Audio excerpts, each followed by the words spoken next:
miles de migrantes ahora mismo están viviendo momentos dramáticos a raíz de las disposiciones del presidente de Estados Unidos, Donald Trump, de hacer las redadas y de devolver a los migrantes a sus países de origen. La presidenta de México, en algunas comparecencias durante esta semana, la prensa ha señalado que ella se va a encargar de atender a sus compatriotas, de recibirlos, de darles la protección, pero que no hay recursos suficientes para atender a migrantes de otras nacionalidades. Mi pregunta va ahí en el sentido, ¿qué van a hacer los ecuatorianos que están en esta situación, tomando en cuenta que no tenemos relaciones diplomáticas con México y no sabemos si están funcionando las delegaciones diplomáticas ecuatorianas y si tienen los recursos y el personal y todo lo que se requiera para atender a los compatriotas? ¿Qué va a pasar con los ecuatorianos en estas circunstancias? Muy buenos días a todos y todas. Buenos días, Liceña. Buenos días, Alexis. Bienvenido. Mil gracias por la gentil invitación, como siempre. Realmente la situación para los migrantes ecuatorianos es de extrema vulnerabilidad. Para los migrantes ecuatorianos y para todos los migrantes en los Estados Unidos de América. Las medidas dispuestas por el presidente Trump son la profundización agresiva de una política migratoria pues punitiva, restrictiva, carente de enfoque de derechos humanos. Y eso lo que va a crear inmediatamente es una situación tremendamente penosa, tremendamente vulnerable, en el que van a ser avasalladas los derechos de las personas migrantes en los Estados Unidos de América. Las redadas en colegios, en lugares, centros de trabajo, en lugares conocidos donde se reúnen los migrantes, es una muestra de esa agresividad. Igual la movilización de tropas, todo ello implica una persecución a los migrantes, haciendo caso omiso, olvidando que los Estados Unidos es un país de migración, que llegó a su gran poderío gracias a la contribución de todas partes del mundo. Ya, pero también a los exterminios. Y Fernando, qué gusto tenerte acá, buenos días. Pero es indudable también, y no podemos dejar de mencionar el hecho de que Estados Unidos atraviesa por una crisis migratoria.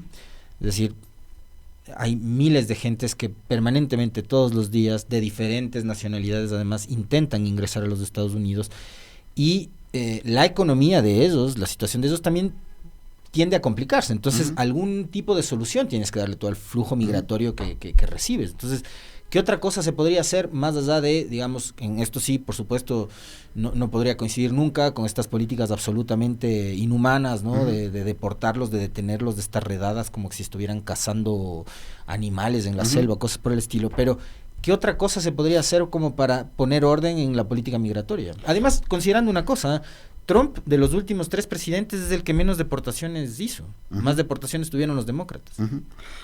La verdad es la que señalas tú, la situación en Estados Unidos no es sencilla, pero nunca una solución puede pasar por avasallar los derechos humanos. Nunca una solución puede pasar de una medida unilateral tan dura, tan extrema como los que ha anunciado el presidente Trump en su toma de posesión.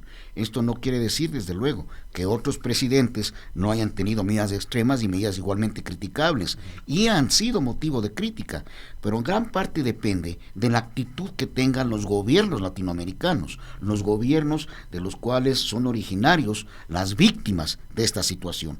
Si tenemos gobiernos serviles que no tienen el más mínimo interés en sus ciudadanos, pues estas políticas se profundizan y tienen lugar. Pero mira tú la posición tan digna, como mencionaba Liceña, de la presidenta de México, la posición tan digna del presidente Petro, que al referirse al tema migratorio, con el enfoque que tú has señalado, ¿qué dice el presidente Petro?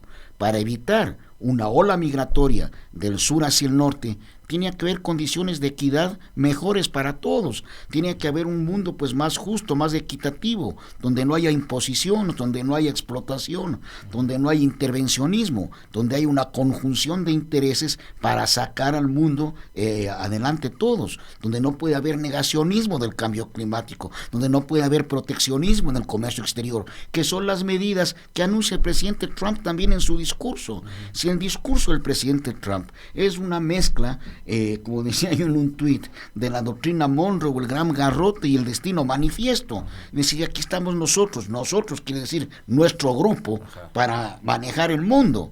Y no hay pues freno, no hay norte del derecho internacional, no hay nada. Se llega al extremo del tema del Canal de Panamá a la migración, los derechos humanos, el proteccionismo, el cambio climático, los combustibles fósiles, la posición más antiderechos, más retrógrada y conservadora que te puedan imaginar. Y ahora el Ecuador, después de la visita de Noboa, que la consideraron él y el grupo más cercano de periodistas y analistas como una visita histórica, el primer anuncio que se hace, primero que el presidente Noboa no ha dicho absolutamente nada con respecto del discurso de Trump, no se conoce, porque además como no acepta entrevistas, no da opiniones, no sabemos nada de lo que significó la visita de Noboa a Trump, ¿no? y la presencia de él ahí en la posesión del presidente de Estados Unidos.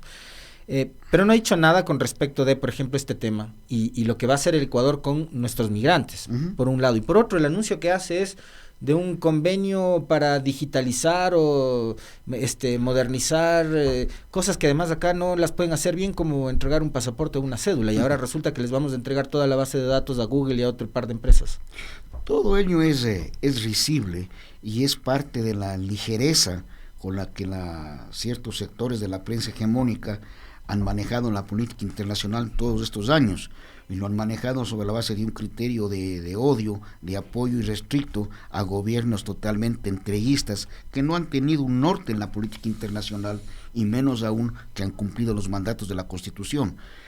La asistencia del presidente Noboa a la posición del presidente de los Estados Unidos no es una visita oficial, es con suerte, a pesar de toda la polémica que ha habido, pues la asistencia a la toma de posesión.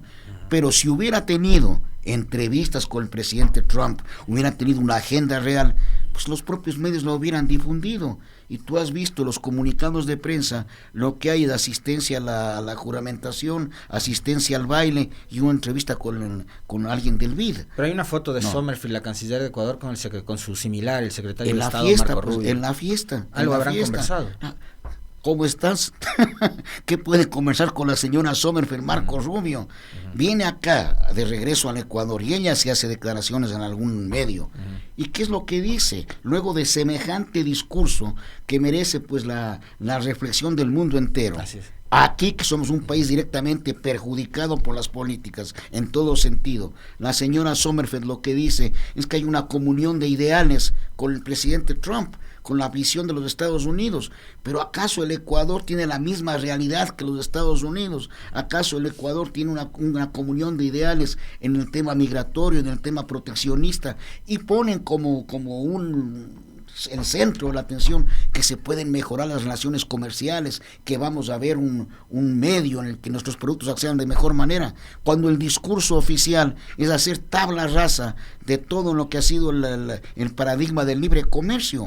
Y Trump no solamente que su discurso anunció el retorno al proteccionismo, sino la imposición inmediata de aranceles a los países socios comerciales. Entonces todo eso pues merece un análisis serio.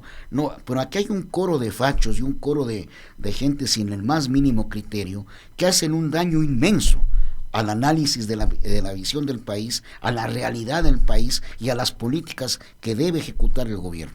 Embajador, se conoce, usted ya está todavía que tiene información en el ámbito diplomático, ¿se conoce de alguna medida que haya adoptado el gobierno como tal para prevenir precisamente o para atender, ya no prevenir porque es un hecho lo que está ocurriendo en Estados Unidos hoy mismo? La secretaria de prensa del gobierno del presidente Trump ha publicado en sus redes sociales fotografías de los aviones militares porque ya han dado inicio a los vuelos de deportación y se ve ahí a decenas de personas, de migrantes abordando estos vuelos para regresarlos, no sabemos si a México, a dónde los van a enviar, pero es un hecho. ¿Se conoce qué está haciendo el gobierno para atender a los ecuatorianos? ¿Se sabe qué medidas se va a tomar? ¿Dónde se va a desplazar personal, tal vez para ayudar a la gente, a nuestros compatriotas? Bien, este gobierno es un desastre y la Cancillería en particular pues es no funciona. No hay cabeza, como no hay cabeza de gobierno, no hay política exterior, es un desastre. Súmale lo que tú mencionaste muy bien en la introducción, la ruptura de relaciones con México, que es un país clave, no solamente en la geopolítica regional, sino un país clave en el tema directo del tema migratorio, del asunto migratorio. No tenemos relaciones con ese país, atendemos a través de la embajada de Suiza, Entonces son limitaciones inmensas para atender una emergencia como la que se viene, como la que se está viviendo. Ayer había algún reportaje en algún medio televisivo. Pues realmente es una emergencia de grandes proporciones.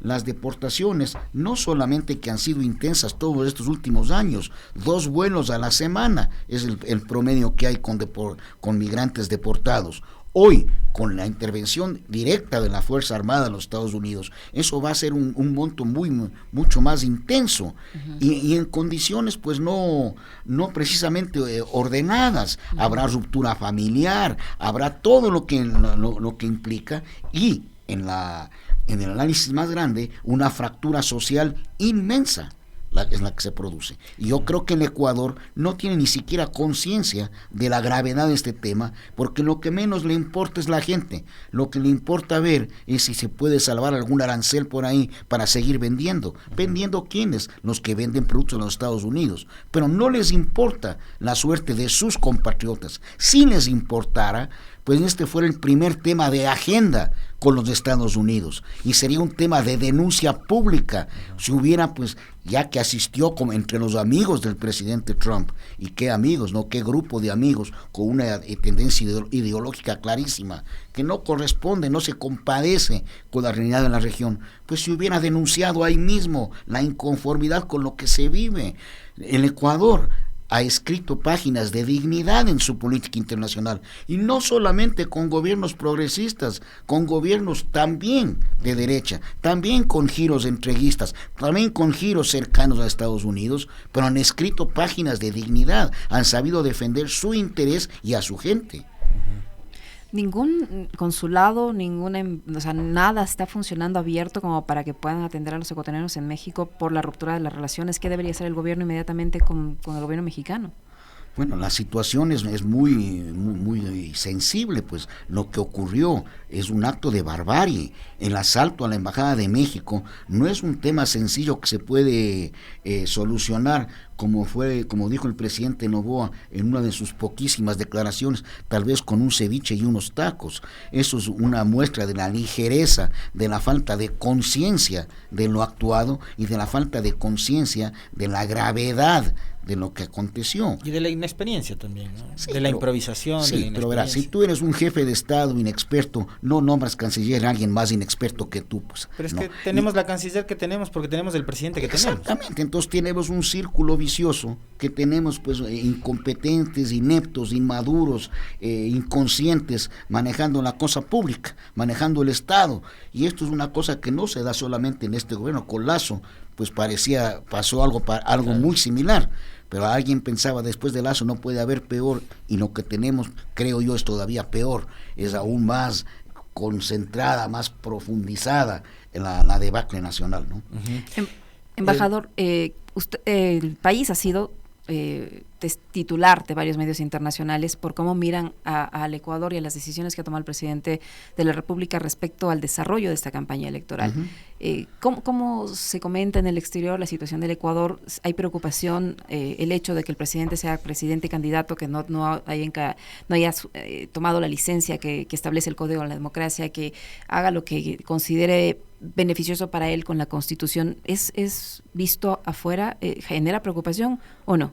No hay un titular de la prensa internacional que sea beneficioso para el Ecuador, que sea medianamente equilibrado hacia el Ecuador.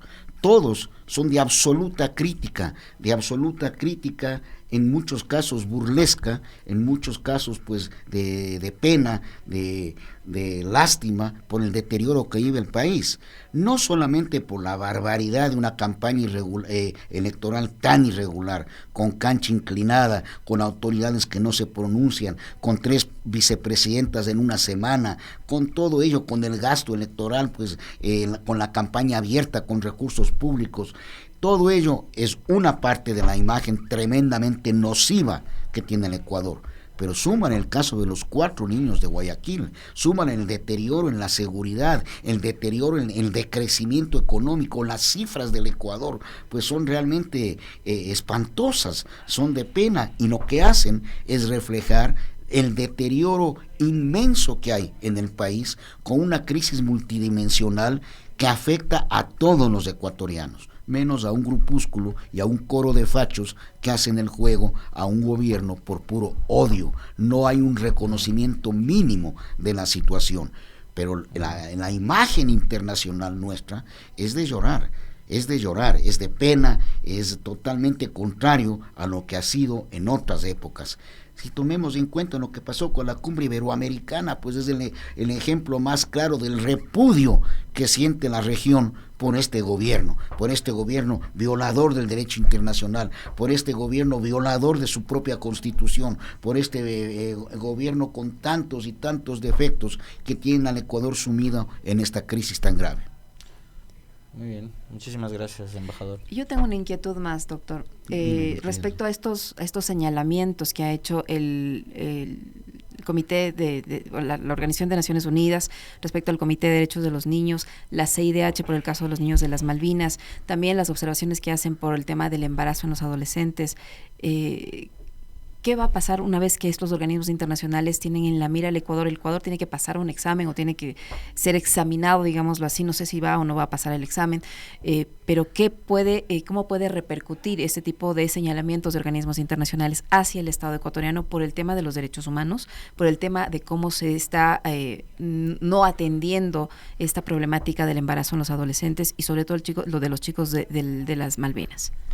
Realmente se pone en evidencia el profundo deterioro que hay en el Ecuador respecto al respeto a los derechos humanos. Los casos que acabas de señalar son muy graves y evidentemente hay responsabilidad del Estado, y los organismos internacionales tienen sus propios procedimientos para determinar esa responsabilidad, ¿no es cierto?